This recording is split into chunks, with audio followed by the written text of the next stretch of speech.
गिनती अध्याय 18। याजकों और लेवियों के सेवा कार्य। और यहोवा ने हारून से कहा कि पवित्र स्थान के अधर्म का भार तुझ पर और तेरे पुत्रों और तेरे पिता के घराने पर होगा, और तुम्हारा याचक कर्म के अधर्म का भार भी तेरे पुत्रों पर होगा।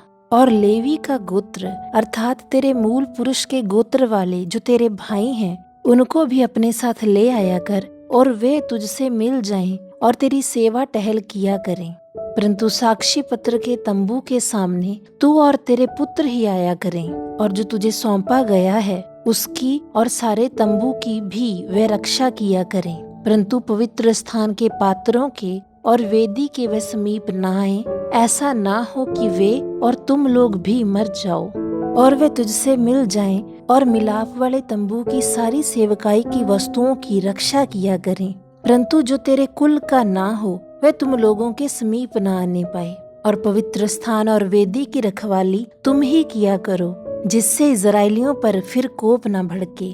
और मैंने आप तुम्हारे लेवी भाइयों को इजराइलियों के बीच से अलग कर लिया है, और वे मिलाप वाले तंबू की सेवा करने के लिए तुमको और यहोवा को सौंप दिए गए हैं। पर वेदी की और बीच वाले पर्दे के भीतर की बातों की सेवकाई के लिए तू और तेरे पुत्र अपने अपने याचक पद की रक्षा करना, और तुम ही सेवा किया करना, क्योंकि मैं तुम्हें याचक पद की सेवकाई दान करता हूँ।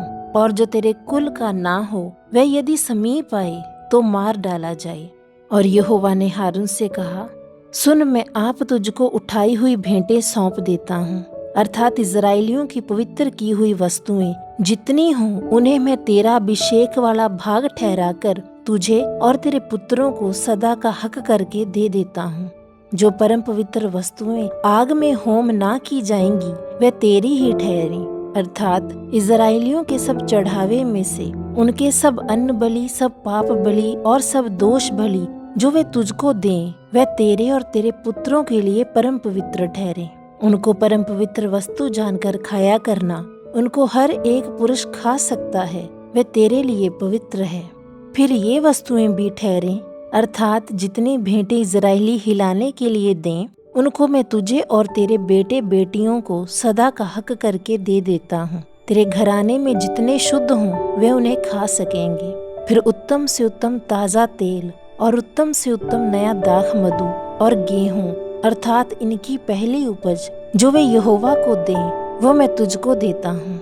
उनके देश के सब प्रकार की पहली उपज जो वे यहोवा के लिए ले आए, वे तेरी ही ठहरे।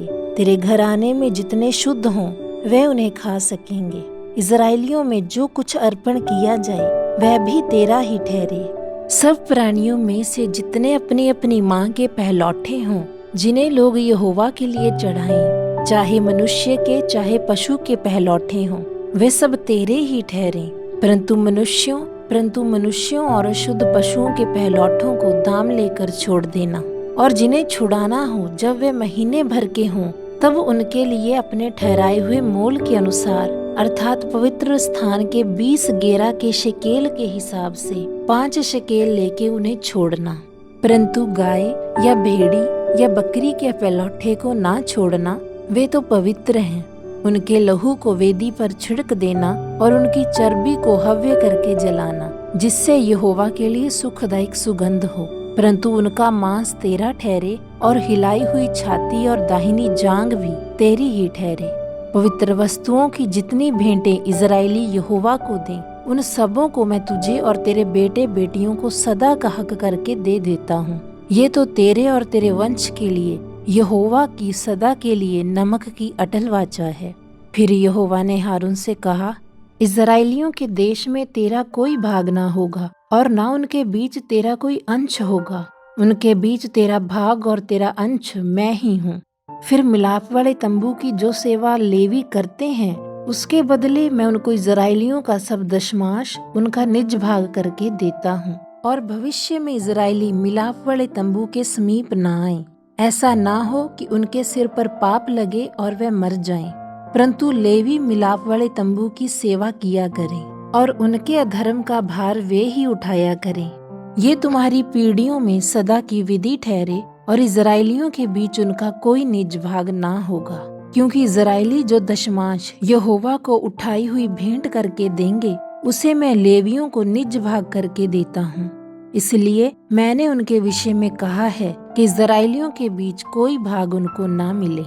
फिर यहोवा ने मूसा से कहा, तू लेवियों से कह कि जब जब तुम इजराइलियों के हाथ से वह दशमांश लो जिसे यहोवा तुमको तुम्हारा निज भाग करके उनसे दिलाता है, तब तब उसमें से यहोवा के लिए उठाई हुई भेंट करके दशमांश का दशमांश देना। और तुम्हारी उठाई हुई भेंट तुम्हारे हित के लिए ऐसी गिनी जाएगी जैसा खलियान में का अन्न या रस कुंड में का दाखरस गिना जाता है। इस रीति तुम भी अपने सब दशमांशों में से जो इजराइलियों की ओर से पाओगे यहोवा को एक उठाई हुई भेंट देना, और यहोवा की ये उठाई हुई भेंट हारून याजक को दिया करना। जितने दान तुम पाओ उनमें से हर एक का उत्तम से उत्तम भाग जो पवित्र ठहरा है सो उसे यहोवा के लिए उठाई हुई भेंट करके पूरी पूरी देना।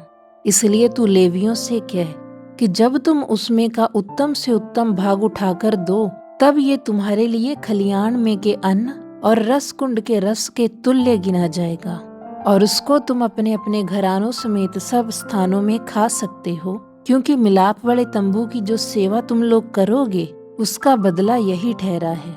और जब तुम उसका उत्तम से उत्तम भाग उठाकर दो, तब उसके कारण तुमको पाप ना लगेगा, परंतु इजराइलियों की पवित्र की हुई वस्तुओं को अपवित्र ना करना, ऐसा ना हो कि तुम मर जाओ।